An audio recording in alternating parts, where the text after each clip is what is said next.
该做的都做了，你也别太焦虑了。咱俩好久没吃饭了，一块儿吃顿饭吧。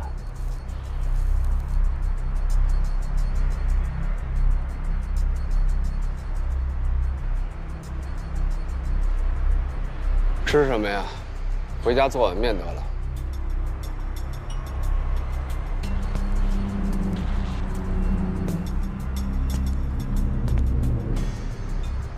皮条客一会儿就抓回来了，非不是晚上还得工作了。走吧，啊，走。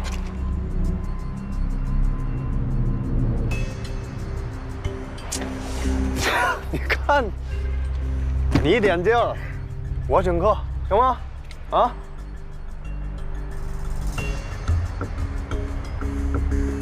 你说的。尝尝。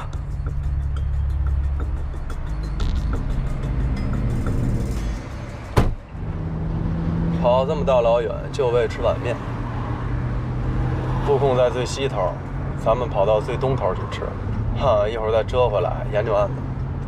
也就这口想起来还有点兴趣。嘿嘿，哼，讲究。哎，别关灯。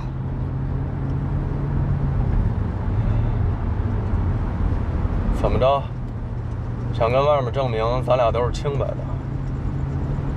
太暗了，看东西晕。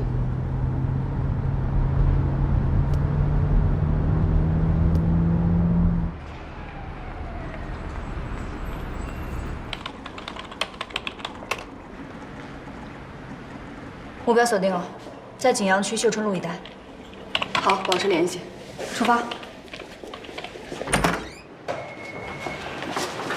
这么晚了干什么去啊？执行任务。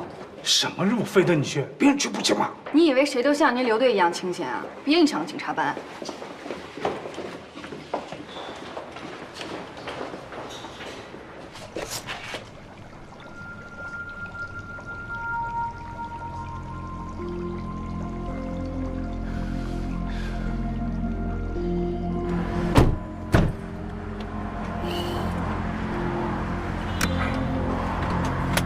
你找这地儿可真够讲究的啊！是又脏又破，还敢叫大唐宫？我又没打算真让你请客。哎呦，我挣那俩银子可请不了你嘿。哦，对了，我们家老虎3天没喂了，一会儿前面路口把我放下吧。行，过了那兜，我把你放下啊。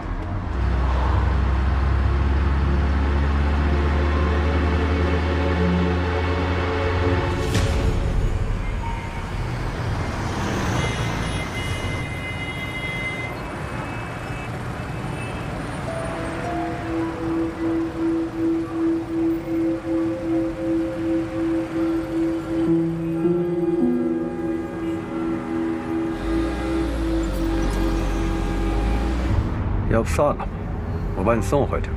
这都到你家楼下了，正好我上楼喝杯茶，溜溜份儿。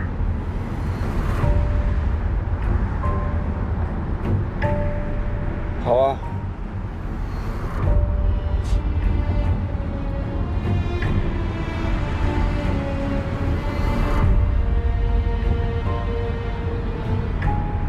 师姐，现在我们已经到了秀春路，然后该怎么办？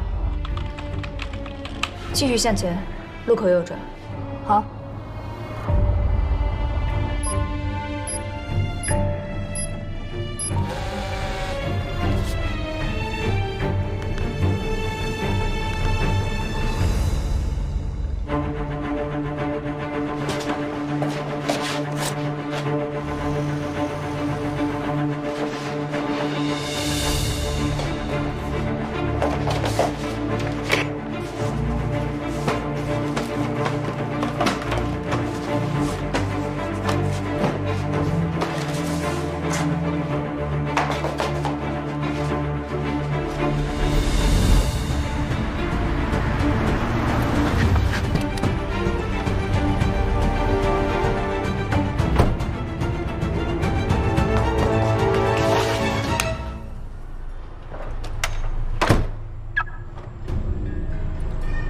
啊，搁这儿吧，上泡泡茶走了。啊，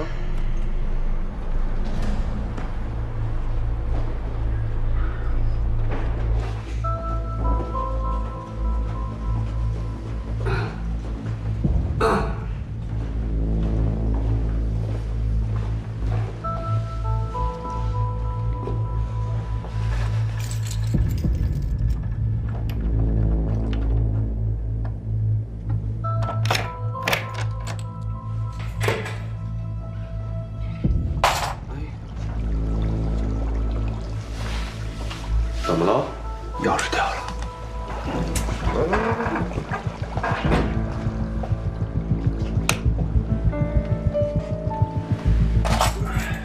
黑灯瞎火的找得着吗？啊？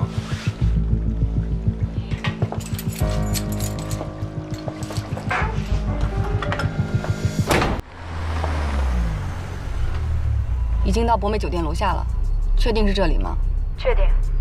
电话号码、身份显示是女性，应该不是本人实名登记。下车。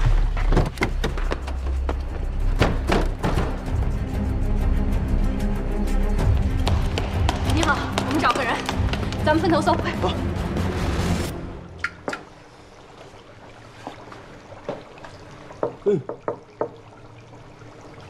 哎，老关，这老虎也不饿啊？那分谁喂？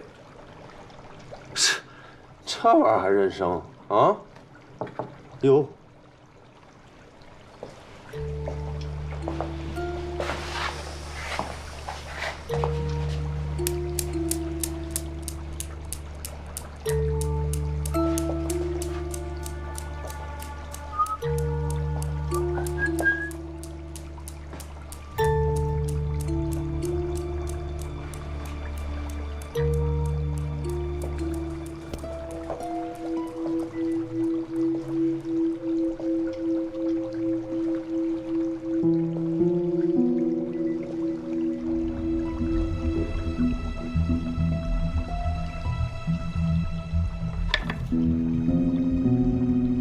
老关，真是羡慕你啊！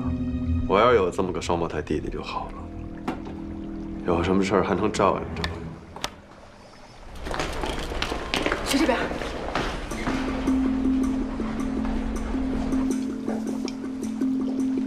老关，都说这双胞胎他能心理感应，真假的？啊？你能感觉到他在哪儿吗？这你也信啊？你想他吗？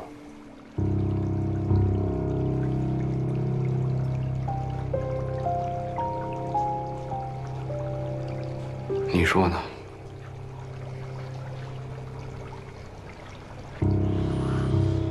你放心，啊，我一定会帮你找着他的。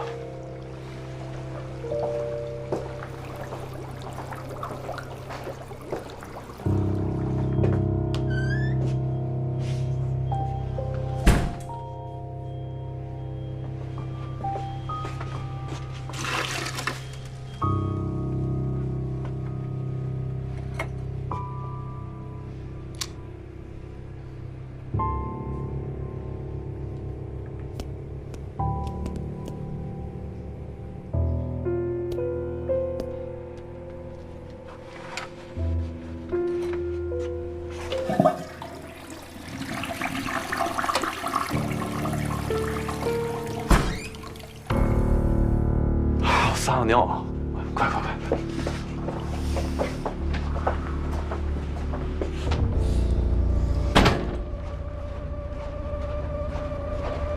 哎，好的好的，亲爱的。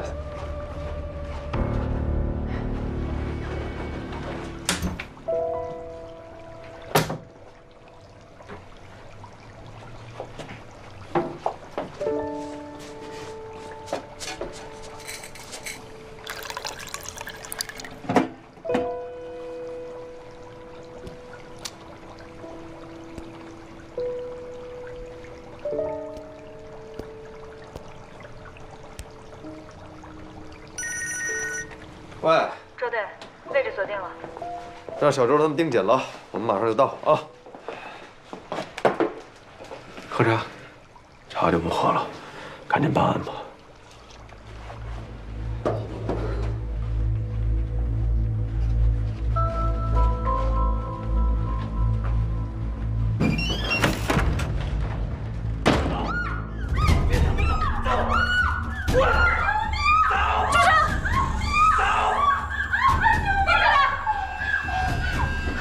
两口打仗，管你点事儿，滚！我不认识。走！救命！走！走！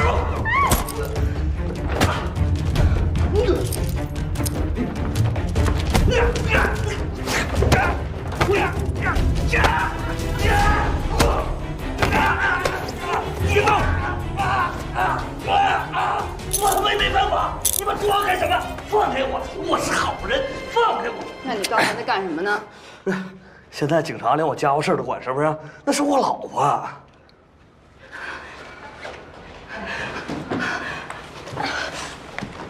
你认识他吗？我不认识。老婆，我错了，老婆，你跟我回家吧，我以后再也不堵着老婆。老婆，我错了，你快跟他解释解释啊！我不认识你。老婆，我错了，老婆，你跟我回家吧。我不认识你。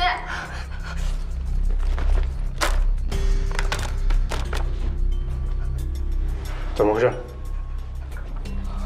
啊，我以为他是跟我抢生意的。警察同志，你别误会，我是来出差的。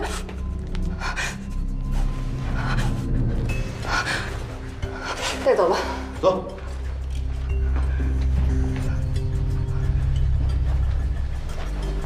你别跟着我，自己能搞定。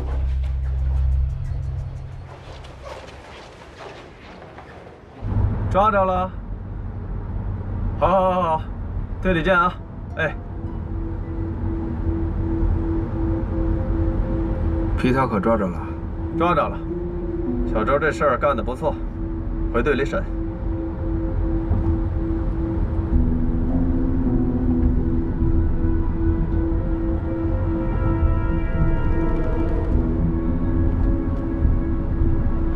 给队里打电话，让那个皮条客赶紧联系王辉。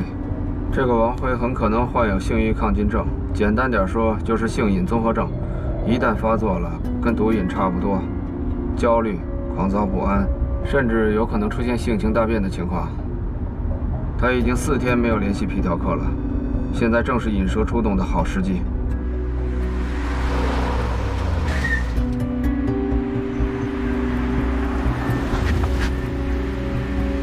快点！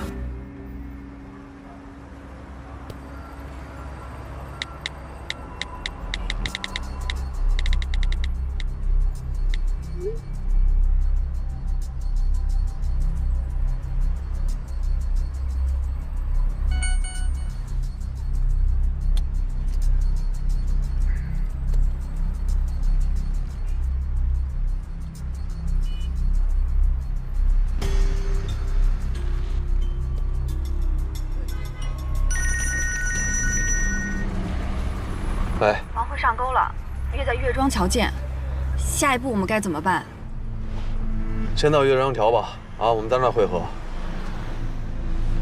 喂，我是关宏峰，你听好了，你们约好的那个王辉是个毒贩，身上肯定有枪，而且他藏身的窝点不知道到底有多少人，所以贸然行动风险会很大。你去找刘长勇，让他派一个外勤的女警察过来，假装妓女去摸一下情况。啊，哎，我跟他说。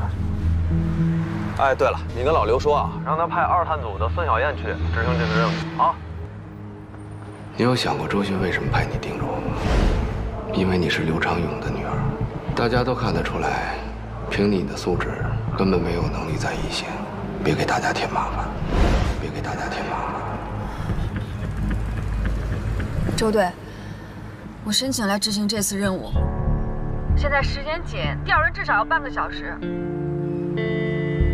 我可以的，我能做到。如果你有办法让彤彤离开外勤，你弟的案子，我可以睁一只眼闭一只眼。那好，那你多注意安全。什么意思啊？他要自己去？对。你同意了？哎，老关，你什么时候对徒弟这么心慈手软了？啊？他要真有个闪失，有谁帮你盯着我？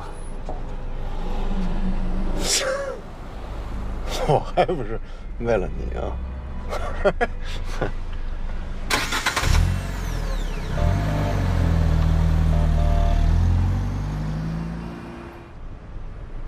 指挥中心，我是周巡，岳庄桥以东布控现场，布控预案编号 BX153，请求增援。收到，请具体说明情况。布控目标可能是涉嫌毒品犯罪，请求武装支援。布控目标内是否发现了武装人员？现在还没有，但很可能会有。9B 收到，能否提供？哎，有没有完啊？啊，10几个兄弟就我别着一把枪，真要出来个扛 AK 的，我们全是活靶子。赶紧叫巡查和特警来增援。周巡，情况收到了，正通知防暴队，巡查那边4辆车已经出发了。哟，谢谢领导。哎，巡查的弟兄再有几分钟就到，不要轻举妄动，注意安全。还有，你小子以后给我注意电台纪律。明白。哎。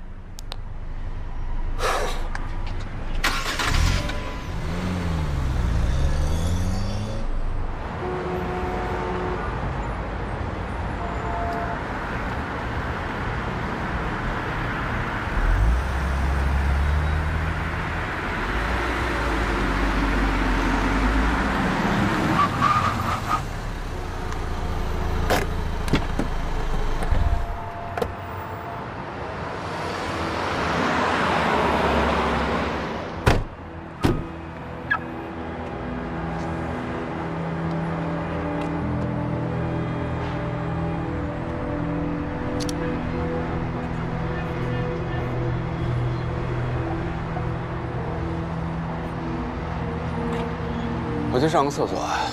哎，老哥，一块儿吧，我也想去。哎，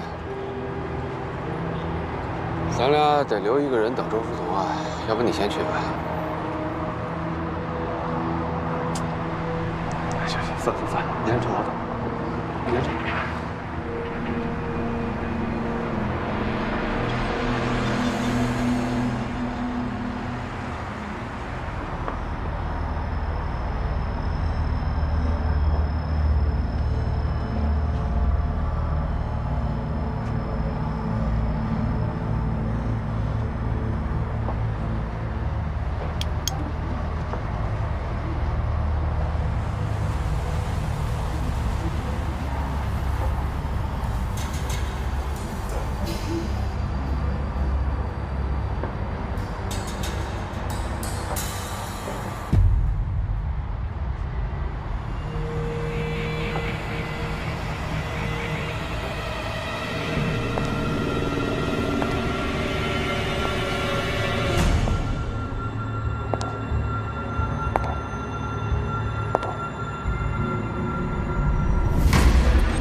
你没事啊，哥？啊？别管我，我没事。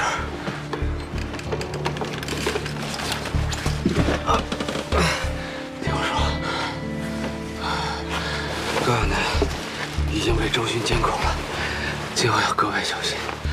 还有，刘长勇答应我，如果我想办法把周书童赶走的话，他会在安全的事情上给我们提供方便。对他来说，没有比他女儿的安全更重要了。这个对我们来说是个机会。再有，我跟周巡去了大堂口，吃了我最爱吃的油泼面。马上要布控抓那个王辉了。王辉是个毒贩，身上可能有枪。所以，贸然进去会有危险的。从我们对王辉和皮雕客1个月以来40多次的电话监控来说，我们分析这个人应该有性欲亢进症。现在正是他性瘾发作的时候，也是诱捕的最佳时机。知道了，你放心吧。对了，周树桐主动要求假扮妓女去晚会的窝点打探虚实。一会儿你在布控现场测影的时候，一定要把握好分寸。周树桐去了，你答应他。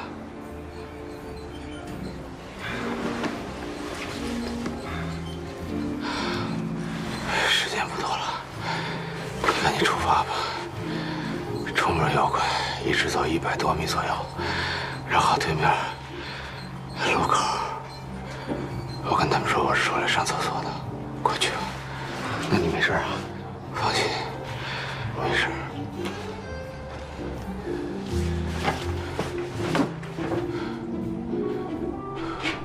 丁字路口35度方向最安全。行，明白了啊。哎，老关，那个王辉要求皮条客亲自把妓女送到路口，说到那儿再联系，而且还不许妓女带手机。周总呢？车里换衣服呢。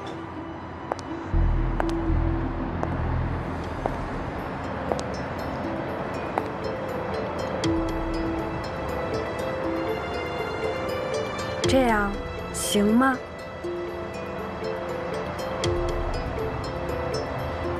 窃听器带了吗？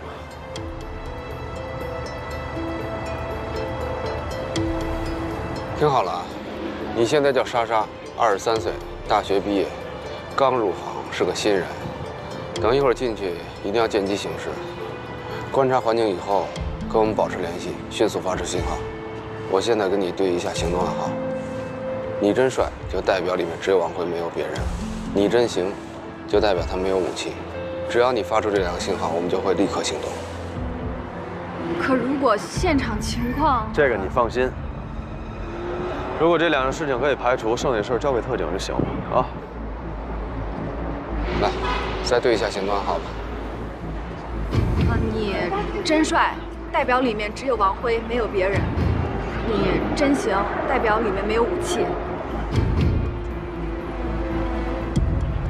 哎，警察同志，我是不是可以走了？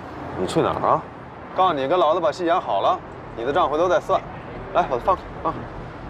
我告诉你啊，你给我老老实实的，别耍花样，听明白了吗？走吧。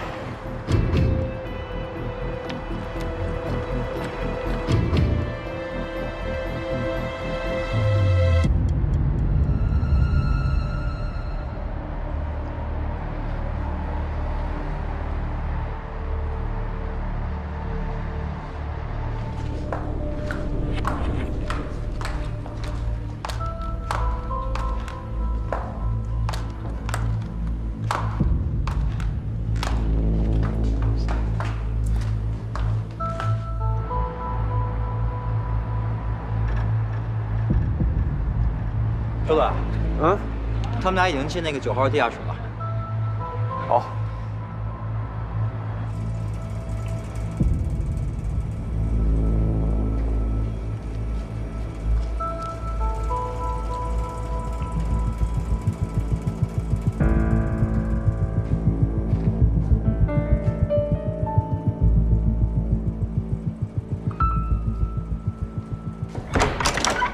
哎，王哥。人我带来了，不错吧？没骗你。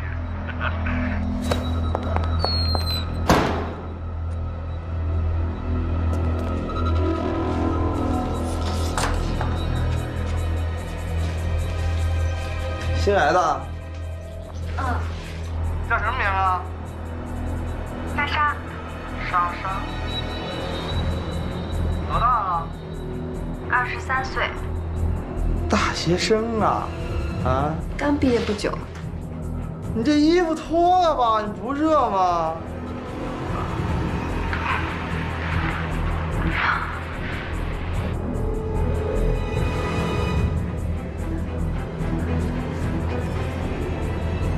哥，你真帅。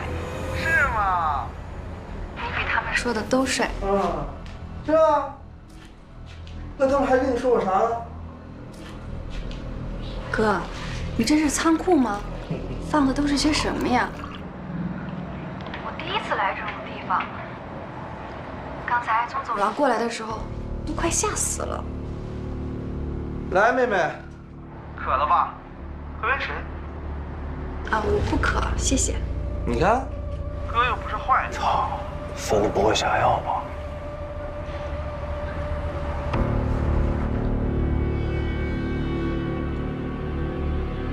嗯？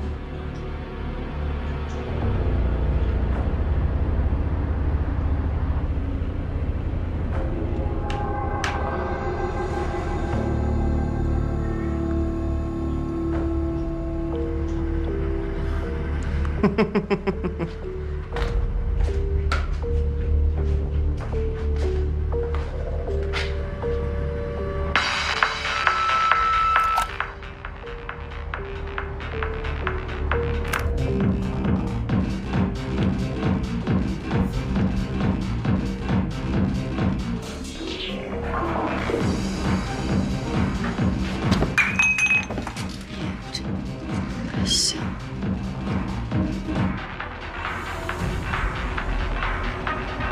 这什么情况？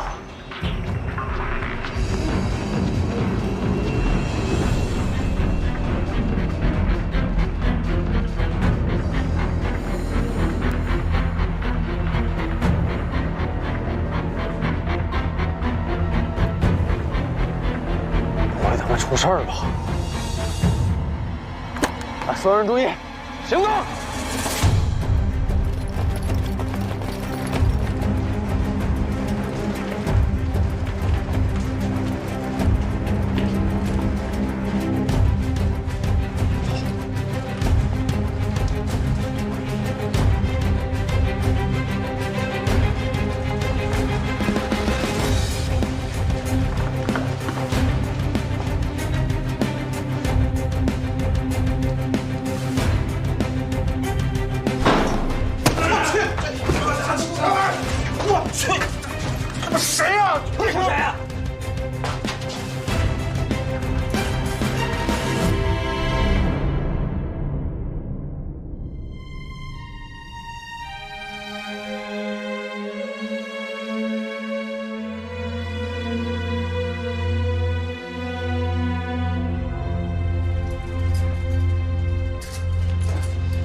哎，今天晚上的事儿，什么该说，什么不该说，都给我自己掂量着办啊！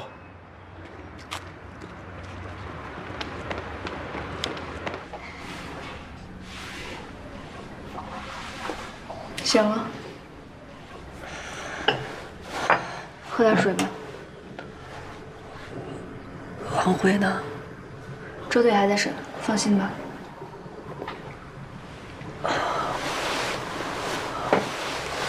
关老师在哪儿？我去找他。你刚醒，再休息会儿吧。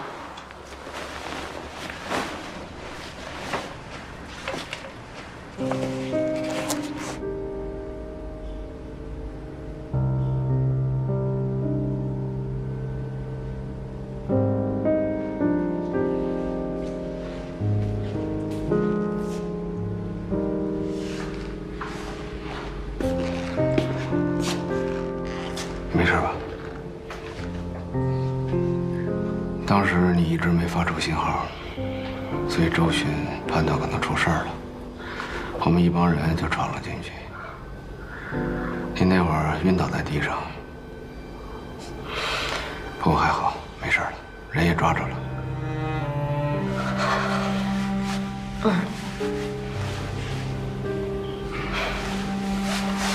关老师，您之前说我素质差，不配上一线，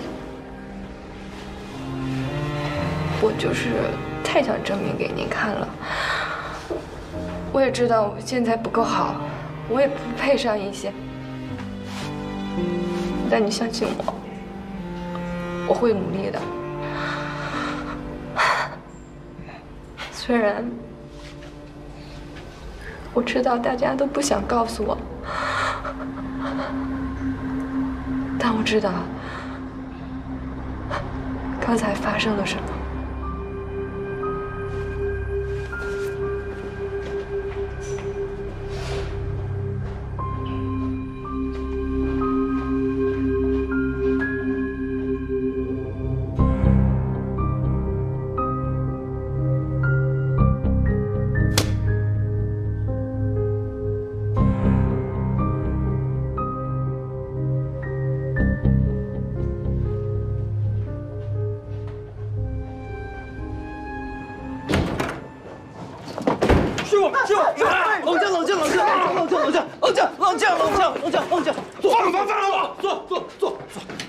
一点不会大，说。敢他妈说半句假话，我弄死你！我说，那天在饭桌上，那东哥答应1万块钱替鸡哥送货，但是东哥听说送什么货以后，当场就翻脸了。爱他妈谁，反正我不去。嘿，什么年代了？快餐、快递、快捷酒店，什么都得快，赚钱也他妈得快啊！混江湖道的日子已经过去了，道义规矩能养活这帮兄弟吗？啊，阿文，东哥到这儿。哎呀，东哥呀，你进去这么些年啊，我发现是不是呆傻了？脑子是不是呆秀了？啊？兄弟他妈在帮你，你知道吗？你把别人往火坑里推，我管不着。反正老子不陪你玩。没想到那东哥他软硬不吃的，还说要告发我们。鸡哥就不放心呗，派小飞和瘦子过去跟着东哥。没想到让东哥一顿打给打回来了。那个鸡哥就让我去送货，送货，然后我就拿着货就去那块儿，结果我就看见。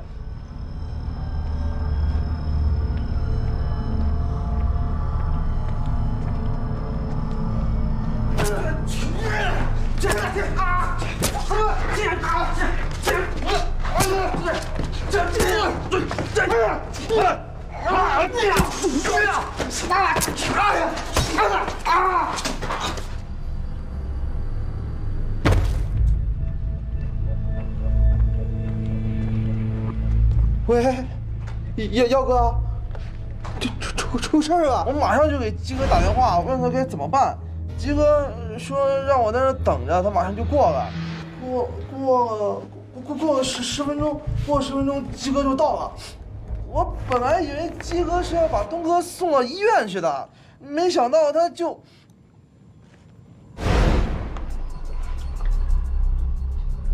你小子干的？我哪有那本事啊？那不知道什么人干的。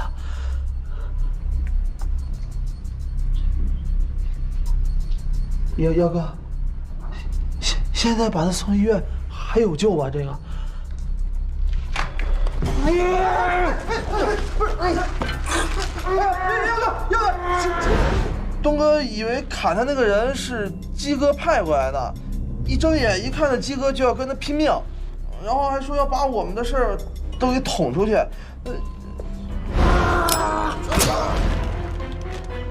这手机妖姬为什么没拿走？这个鸡哥嫌是死人东西晦气，就没拿。我拿了，还让他骂了一顿。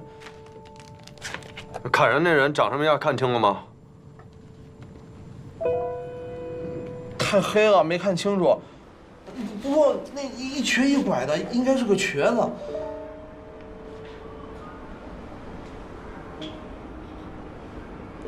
提审妖姬，我就不信扯开的嘴。啊！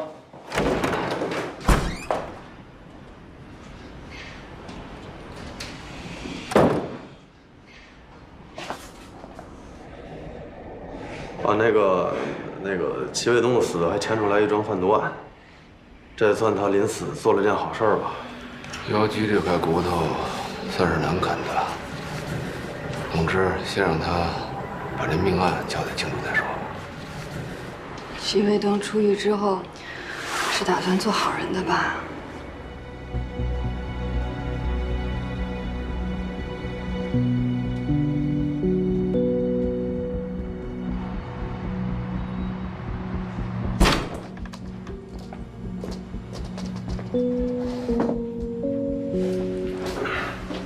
我说这大晚上的审什么审啊？要不让人睡觉了？不过你还别说，我觉得这儿还挺爽的，我都不想出去了。这回你可能真没机会出去了。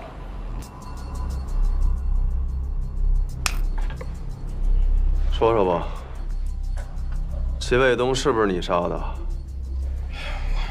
我不都跟你说了吗？这事儿我真不知道。你他妈这嘴还真是厕所里的石头，又臭又硬，是吧？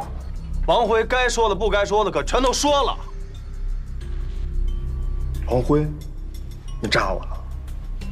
王辉这会儿指不定在哪儿搂着妞睡觉。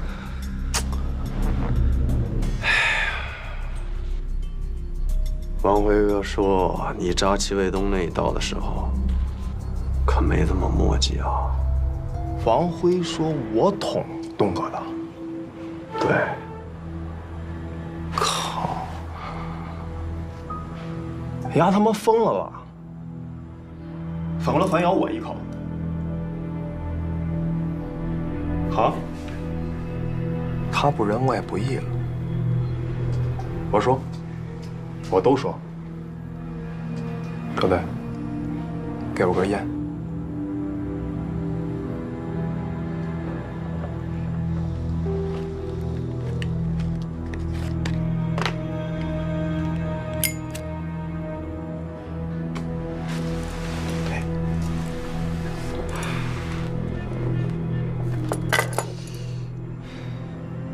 那天，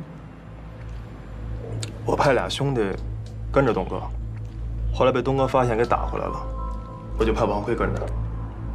去完之后他就没信儿了，我没当回事儿。后来大概凌晨2点来钟吧，他给我打了个电话，说他出事了要跑路，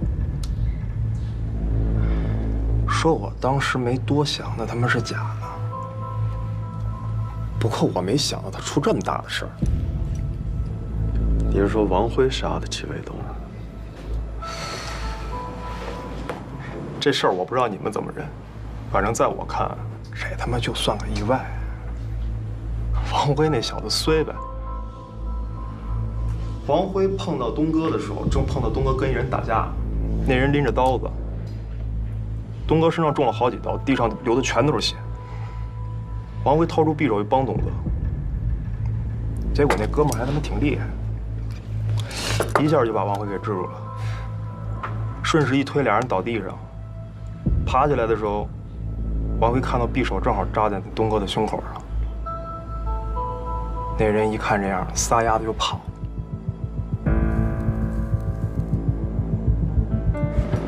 然后呢？碰到这事儿，我他妈怎么知道该怎么办？大伙都是兄弟，我把兜里那几千块钱给他了，后来就没联系。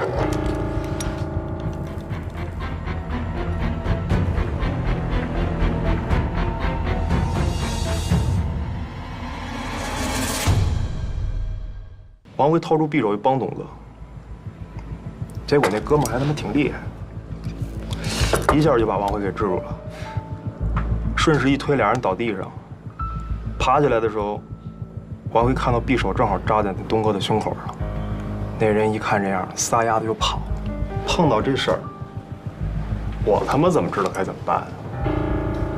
大伙都是兄弟，我把兜里那几千块钱给他了，后来就没联系。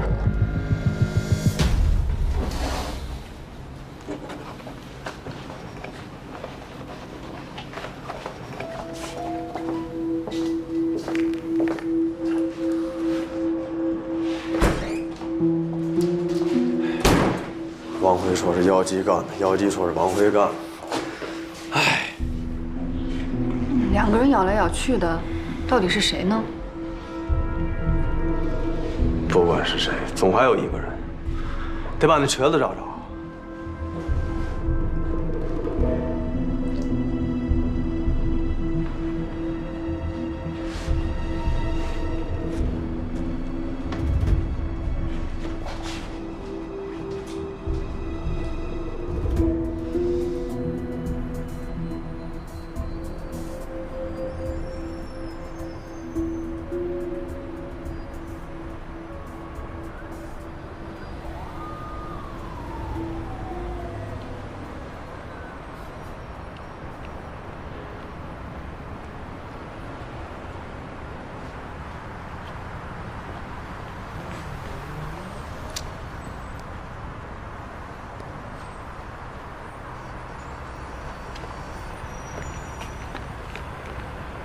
喂。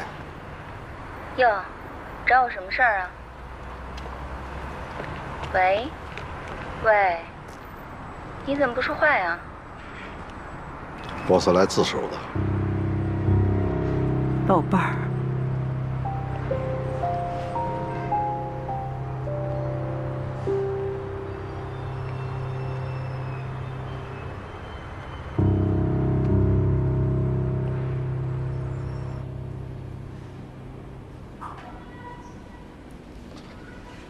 那天晚上，你他妈，看你他妈还瞧得起我！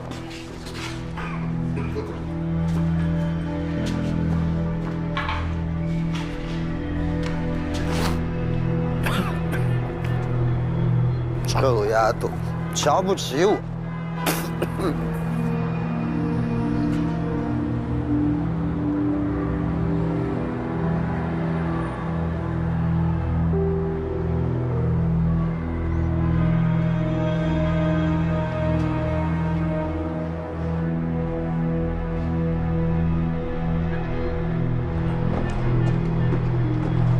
打我！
当时我很生气，我只想教训一下他，并没想杀死他，所以我划了他30多刀，都避开了要害。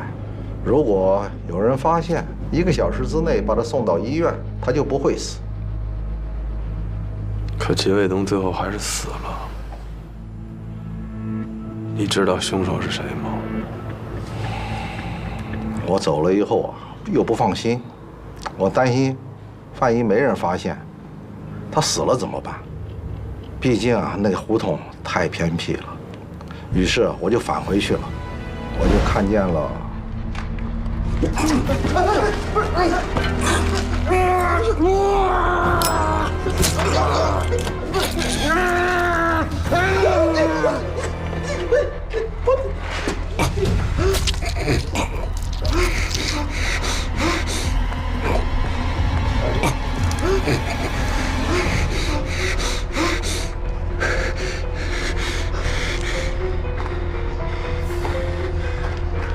走。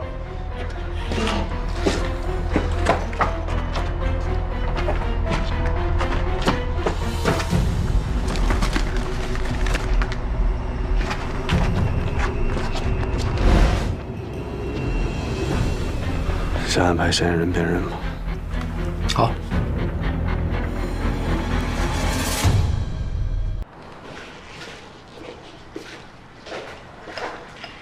你也别太难过了，先喝点水。啊，谢谢。姑娘，我能麻烦你个事儿吗？您说。我不知道怎么才能让他从轻发落，也知道他一定不会跟你们说。5年前，我们全家开车出去玩，回来的时候，老耿着急回部队开会，结果追了一大货车的尾。我们的女儿小燕脑外伤，送到医院的时候已经脑死亡了。还是老公做主，说把小妍的心脏捐献出去。他说只有这样，才能让他唯一的女儿继续有在这个世界上的意义。我也知道，他经常去酒吧看的那个人，就是当年接收我们小妍心脏的人。是因为这个原因，耿叔是为了保护那个姑娘，才对齐卫东动手的。无论如何，我希望你们网开一面，从轻发落他。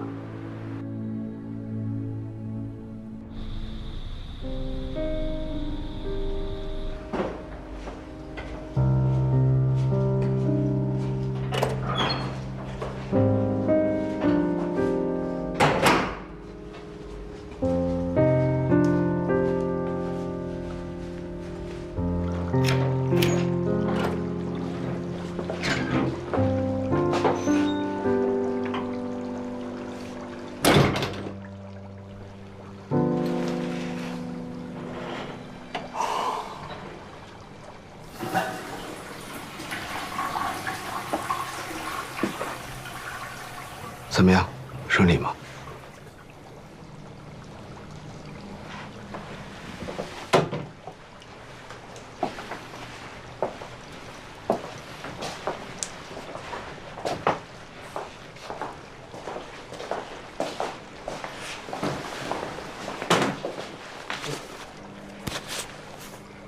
出什么事儿了？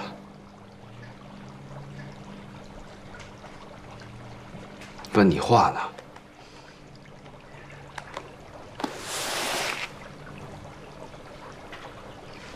你知不知道我们冲进去的时候，周书彤什么样子？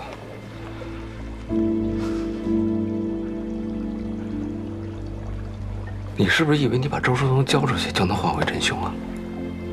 你知道齐卫东是怎么死的吗？你知道那一刀是谁扎的吗？你知道那30多刀是他妈谁划的吗？你以为你挺聪明是吧？到底是谁？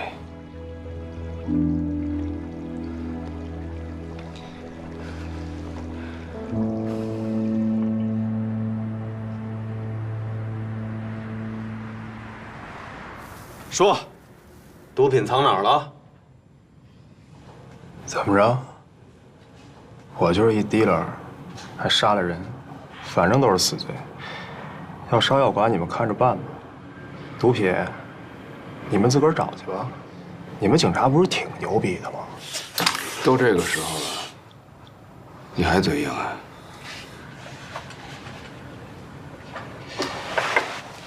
你是不是觉得我是个垃圾啊？那你弟呢？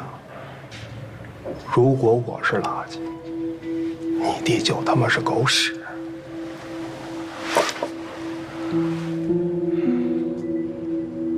放心吧，我们很快会找到那些毒品的。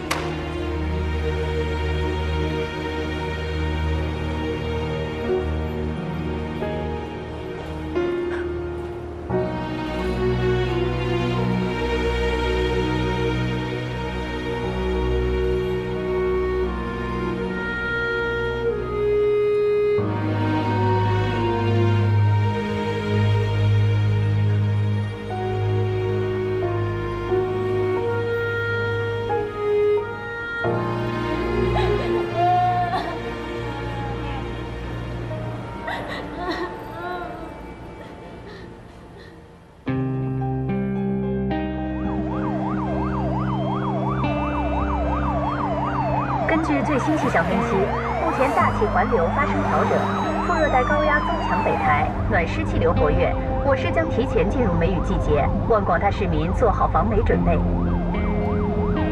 5年前我做快递的时候，跟豹子哥打过交道，知道这伙亡命之徒有3个藏毒的地点：火车站附近的集装箱中转站、长途汽车站附近的地下仓库，还有就是3号码头仓库。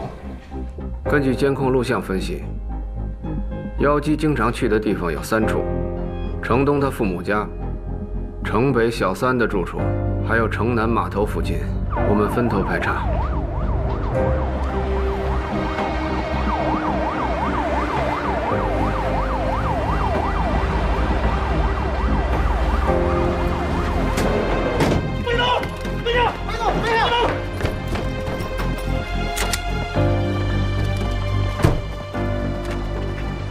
走！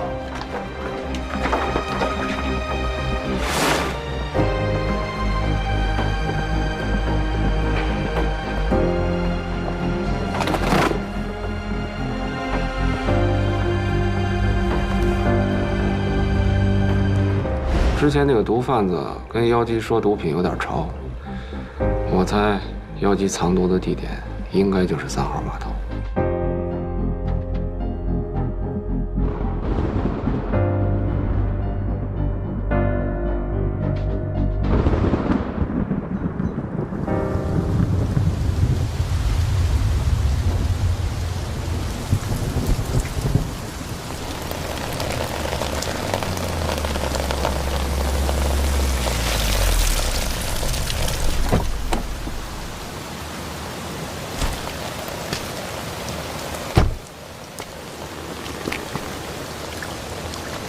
雨伞怎么换了？来，这边。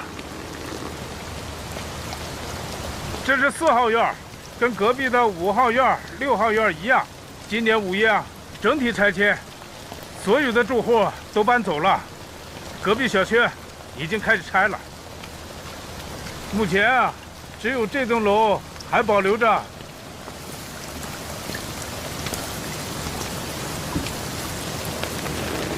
半年前，大年夜那天晚上，住在301的一家5口都被杀了。在结案之前，这里将一直封锁。这里就是……上楼吧，来。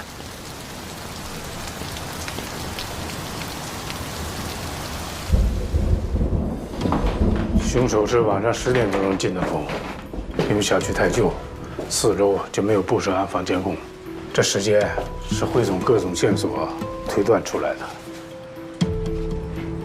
住在301的户主叫吴征，他对外的职业是废品收购站的老板。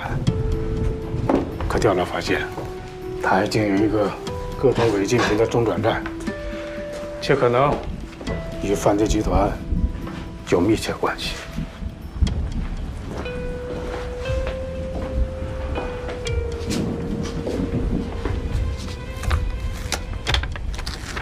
现场没有发现强行闯入的痕迹，不出意外，是吴征给凶手开的门，他们很有可能认识。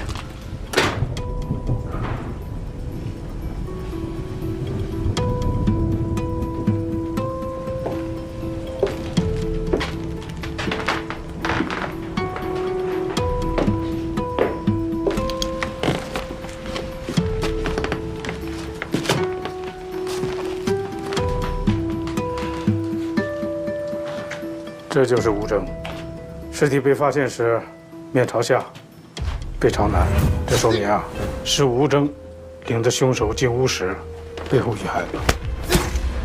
伤口只有一处，是从左肩胛骨向下刺入，直接贯穿心脏。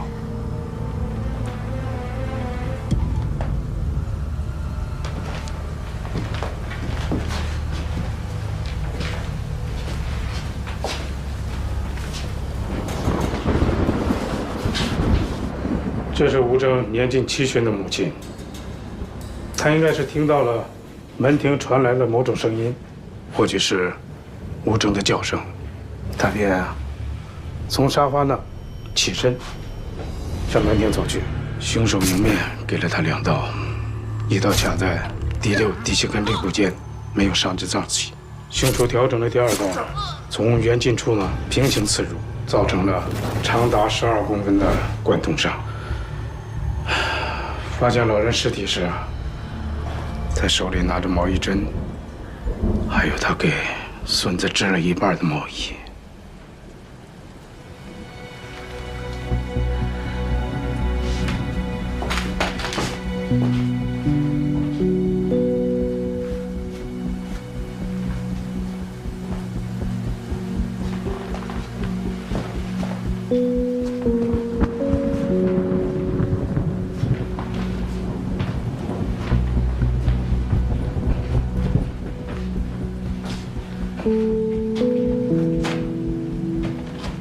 吴征的妻子任静，当时正在这里跟2个孩子玩，他不知道外屋发生了什么。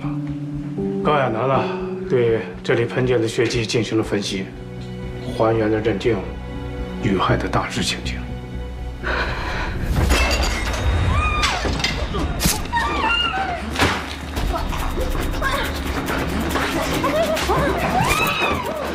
据推测，凶手是将任静推到门边，自左至右划开了他的喉咙，长达24公分的伤口将他2侧的动静脉全部割裂。高亚楠认为，任静被割喉到实际死亡间隔1分钟左右，至少在30-40秒里，他还有意识。正是在这30-40秒里，他亲眼见到自己7岁的女儿和4岁的儿子死在自己面前。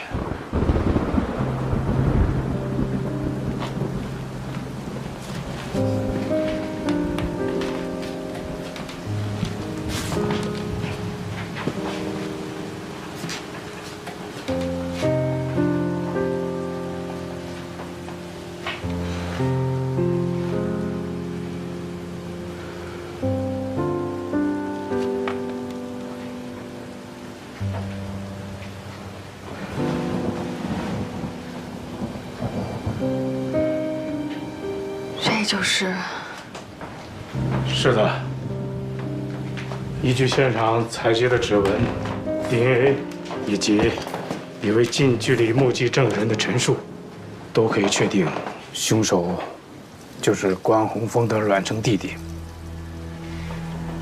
关宏宇。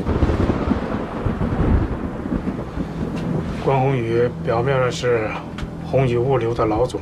但据我们掌握的线索分析，他的业务也许会跟毒品贩卖有利益相关，而且他极有可能认识吴征。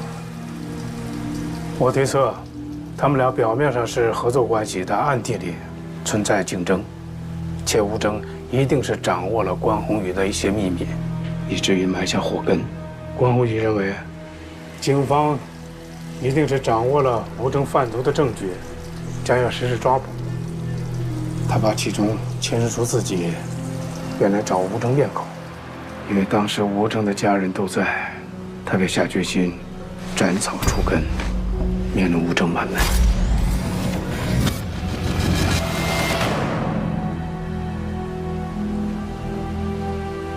东东，如果你现在的工作安排放在半年前的话，我会无条件支持你，甚至是欣慰，因为毕竟。关宏峰的刑侦技术，在整个军港市，那是数1数2的。但我更让你知道，作为一个警察，比技术更重要的是立场。我只是不想让你待在这么个人身边。怎么个人？关宏峰脱下制服，离开支队，现在又分文不取。假装归队协助工作，他所做的一切，就只是为了维护一个人，就是这个杀人恶魔。对他而言，他的亲弟弟比公职重要，比一个警察的正义感更重要，甚至比这一家的生命都重要。彤彤，你告诉我，这样的关宏峰是个什么立场的人？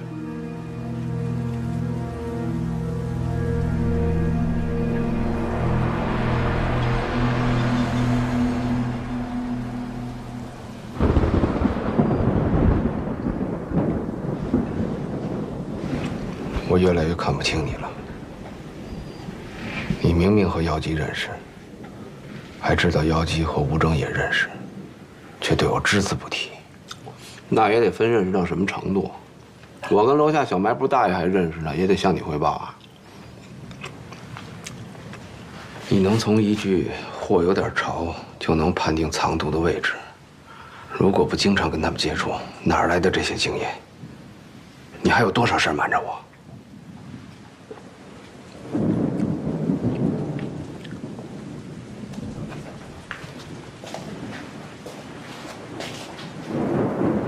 告诉我，你是不是参与过运毒？说到底了，你还是不相信我，是不是？我告诉你，做物流很难的，要想轻松一点，必须打理好这些人。所以我才知道妖姬跟吴征是谁。我知道他们之间有来往，我甚至知道吴征跟我们公司之间有生意。可我怎么知道运的是什么呀？我是个做物流的，又不是做安检的，我还以为吴征就是个收垃圾的呢。那你怎么知道毒品在哪儿？你为什么对这些这么了解？所有仓库的信息都是全京港市物流公司公开的信息。我不但知道他们仓库在哪儿，我还知道他们固定的运错时间呢。知道线索以后，自然就想到了，怎么了？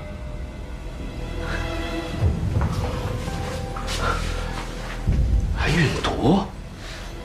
是，以前我是在社会上混的，但我没你想的那么不堪。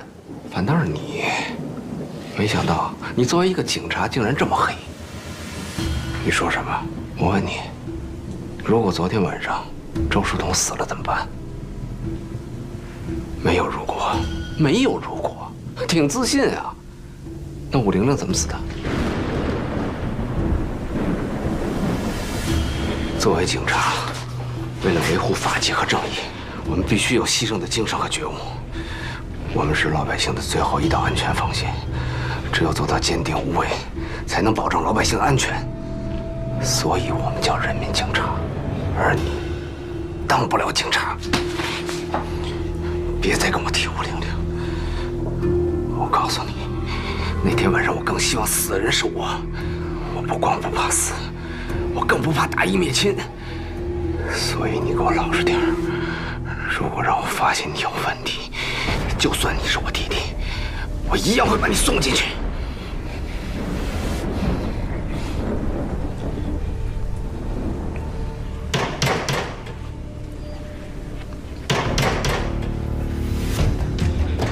老关，在家吗？老关，老关。干嘛呢？磨磨蹭蹭的啊！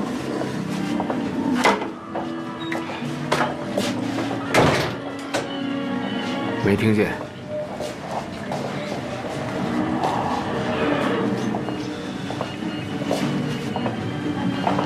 电视那么大声，你耳背啊？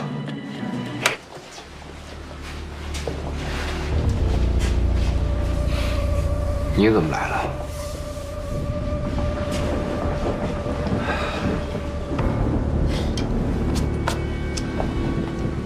在切卫东的验尸报告中，他指甲缝里的 DNA 信息你看了吗？是亚楠刚刚提取出来的。技术队拿 DNA 做了比对，得出的结果是关宏宇的。老关，他还在京港啊？那个 DNA 不是他的。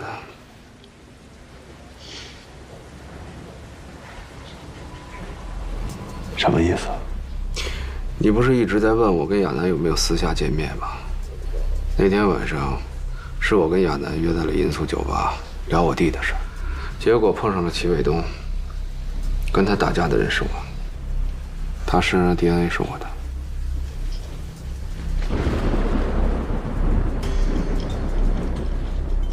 那为什么当时你不说呢？我不想让你知道我跟亚楠见面的事儿。为什么？啊？我这个支队顾问的身份比较特殊，我弟弟跟亚楠之间的关系你也清楚。虽然我跟亚楠聊的我弟也不是什么见不得人的事儿，但毕竟是敏感时期，说出来徒增大家的烦恼。更何况我就算告诉你，你也不相信，都是无意。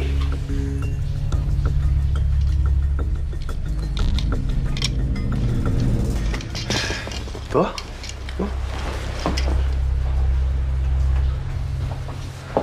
我还以为关宏宇良心发现了，准备回来自首的呢。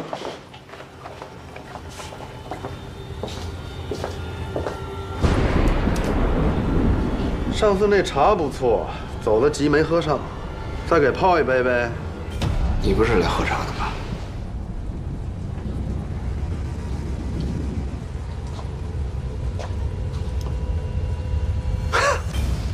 我看你就是执念太重，所以暴饮暴食，你一个人吃了那么多啊？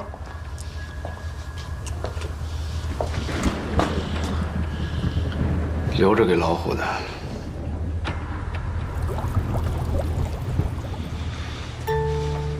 嗯。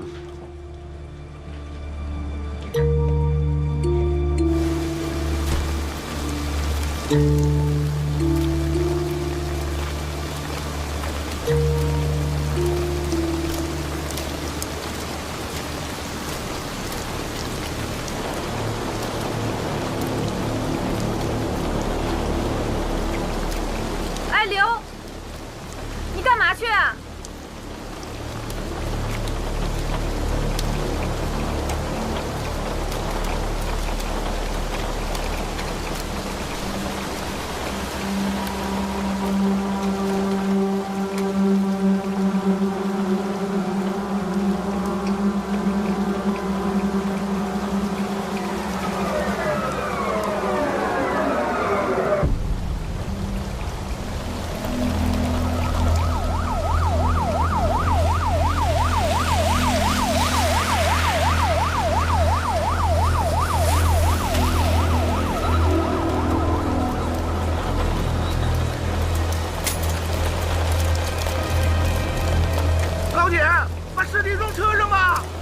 不行啊，尸体明显被移动过，你现在抬走的话会破坏现场啊！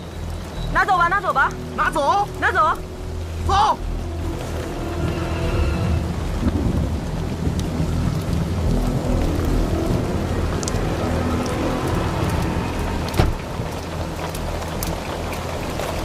哎，师傅打伞呢？不用，你赶紧去现场看看。哎，行，去吧去吧。好嘞。老关，老关，现场都这德行了，你也没招了吧？现场还是会留下一些痕迹的，等亚楠和技术队完工再说吧。好。周队，今天雨这么大，现场的绝大部分痕迹会不会都被冲走啊？你和老刘往这干嘛来了啊？就是正好今天。哎，老关。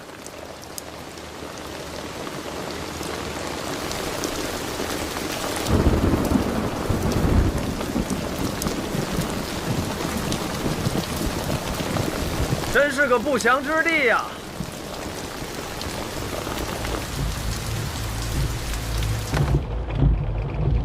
哎，董涵，消息可靠吗？派出所那边说了，肯定是命案。这个命案哪儿都有，这主要是能不能上头条啊？小罗给我发了照片，你们看一下。我已经找交管局的姐们查了，你们猜这个车主是谁？谁呀？谁呀？李地森。李地森，而且死的还是一男一女。一男一女啊？银少礼呀，这个花花公子啊，近来他不正跟网上那个长爱打得火热呢吗？哦，如果这个女的要是长爱的话，那可就劲爆喽！肯定劲爆。不过，这么严重的案子，咱能进去吗？别人肯定没办法，但我绝对没问题。你？看我的。那你小心哦。哎，到时候万一出了状况，得让总编保我啊。啊，行行。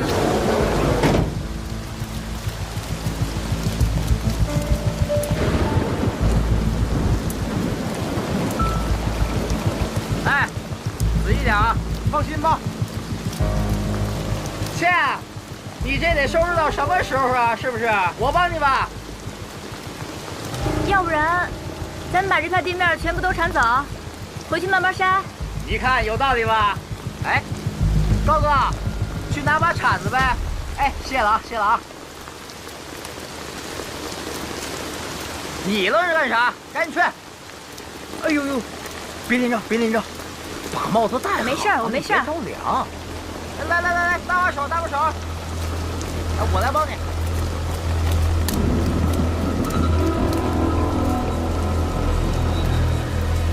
来，往这里折。哎，快点儿！哎呦，切，我屁股进雨了。哎呦，我的妈呀，真凉嘿！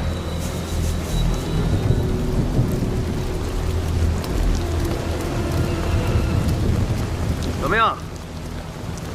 哎呀，一男一女遭同一利器戳刺致死，男的自左后脑枕骨刺入，穿过枕骨刺入了脑干；女的主要2下，第1下划破了左侧的颈动脉，造成了车内大范围的血迹喷溅；第2下自颅顶骨、颞骨和蝶骨的交汇接缝位置刺入，是致命的一击。2者死亡时间基本一致，都是在凌晨1点到2点之间。遇害后，2具尸体都被重新安置过。颅顶骨、颞骨还有蝶骨，就是太阳穴，整个颅骨骨板的一点。对，就是颅骨最脆弱的部位。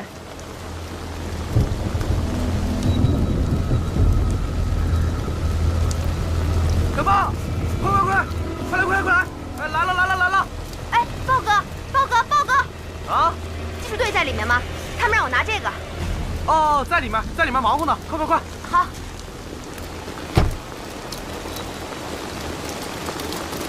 同志，等一下！你好，那个我们是记者，请问这里发生什么状况啊？哎，我们正在工作，你们不要靠近，好不好？哎，您等一下，我们知道这个4号院之前也死过人，和今天这个有没有什么关联啊？哎呀，我们正在工作，都告诉你了，赶快回去啊！请回，你再说一下吧，哎。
我是。你不是。小王，哎，带走。哇！天啊，这鬼天气！这场大雨对现场破坏得很严重，对于法医队和技术队的取证工作影响太大了。要不要在现场值个班？案发已经过去将近10个小时了，大雨对现场冲刷得很严重。对于我们来说，留下的所谓的证据和现场也就剩下这辆车了。要不干脆让亚楠他们把尸体固定在后座上，封死后车窗，把车开回支队再做勘验。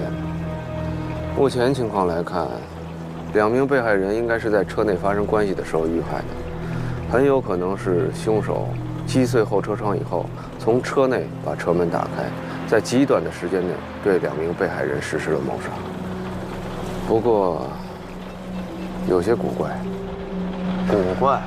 首先，凶手在杀害2名被害人以后，重新布置过现场，也包括被害人的尸体，还有衣物、坐垫，甚至移动过座椅。从行驶证上来看，男性被害人应该就是车主，而车上 GPS 的最后一条记录就是离这里很近的一个叫火宫俱乐部的地方，有可能被害人昨天晚上去过这个地方。对了，这个手机是我在前排座椅和置物箱之间的缝隙找到的，很有可能是男性被害人故意设置的。嚯，五马，这要是传出去了吧？哼！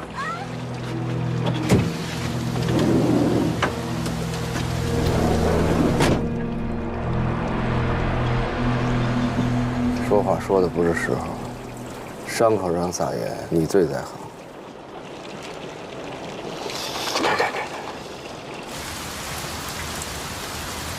你们凭什么扣押我？哎，你是负责人吗？我跟你说，坐下。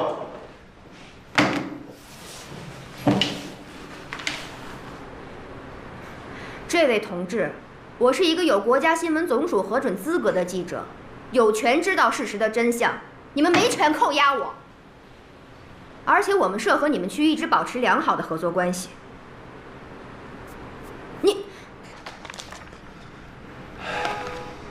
冒充支队刑警，进入警戒线封锁的犯罪现场，泄露侦查阶段的重要线索，侵犯被害人隐私，这就是你理直气壮的资本啊！这案子前职，让他们看着办。哎，你们这是司法滥权，你们这是非法剥夺我和广大受众的知情权，你们必须要给相应的解释。从你的手机里至少有3张照片发出去了啊！你知道这些侦破阶段的重要案情发出去，让凶手看到他会怎么做吗？我告诉你，他可能会销毁证据，也有可能会马上出逃，甚至在你们的宣传鼓舞下会继续作案。你要是脸皮够厚的话，把这些说辞对被害人家属说去。